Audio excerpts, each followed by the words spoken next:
A single drop of oleic acid falls from the scientist's pipette, coating the worker ant in an invisible shroud. She is alive. She is moving. She is breathing.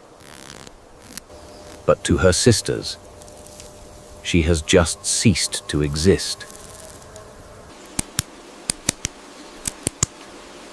They descend upon her instantly, mandibles clamping onto her legs, ignoring her frantic kicking and the visual proof of her vitality. In the Amazon, chemistry is the only truth that matters. A marvel of synchronized labor, the harvester ants transport provisions deep into the heart of the colony. Driven by instinct, the colony moves as one, a pulsating river of crimson flowing across the forest floor as the golden hour approaches. Order is their god. Here, in the humid dark of the understory, disease is the ultimate predator.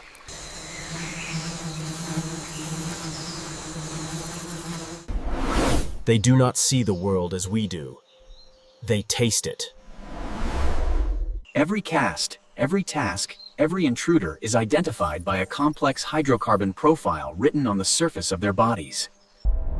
It is a language of molecules, absolute and unforgiving.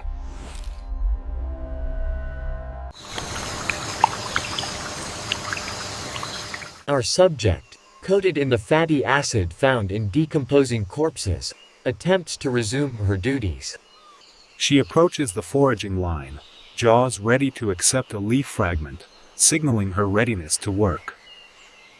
But the signal she broadcasts is a scream of decay. A larger soldier intercepts her, antennas flailing wildly, confused by the dissonance between the motion it sees and the death it smells. The visual evidence is overruled. The soldier grips her thorax, lifting her bodily from the ground, her legs cycling uselessly in the air. She fights back. She does not know she is dead. We observe a terrifying clash of realities, the individual's subjective experience of life against the collective's chemical dictate of death. More sisters join the effort, dragging her forcibly away from the nursery, away from the queen, towards the light of the entrance. She anchors herself to a twig, pulling with a strength relative to a human dragging a truck, but the colony's will is stronger. Logic has no place here. Only the algorithm survives. They haul her over the rough terrain of the forest floor, a journey of mere meters that feels like miles. She is battered against roots and stones, treated not with malice, but with the cold efficiency of waste disposal. To them, she is already a ghost. Finally, they reach the edge of the territory, the refuse pile, a graveyard of husks, fungal waste, and the truly dead. She stands amidst the silent dead, twitching, cleaning her antennae, surrounded by the very decay she mimics. But the instinct to belong is overpowering. She does not flee. She turns back, attempting to re-enter the fortress that just exiled her. She demands to be recognized. But the guards at the gate block her path again, mandibles flared, sensing the lingering trace of oleic acid. Driven by desperation, she retreats and begins a furious grooming ritual, scraping her legs over her body. We watch as she physically scrubs the chemical lye from her exoskeleton, particle by particle. It is a trial by purification.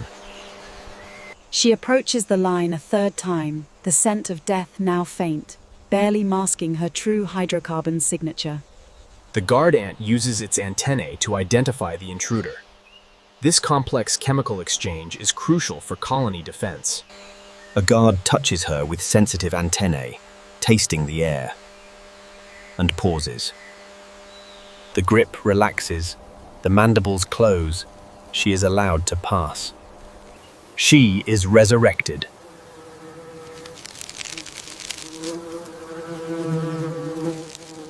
This behavior, known as necrophoresis, seems cruel to our mammalian eyes, but it is the secret to their domination. In the intense heat and humidity of the Amazon, a corpse becomes a biological bomb within hours. Empathy is a luxury they cannot afford. We see that the colony does not care for the individual ant. It cares only for the pattern. By blindly following these chemical laws, they build empires that rival our own in complexity and scale.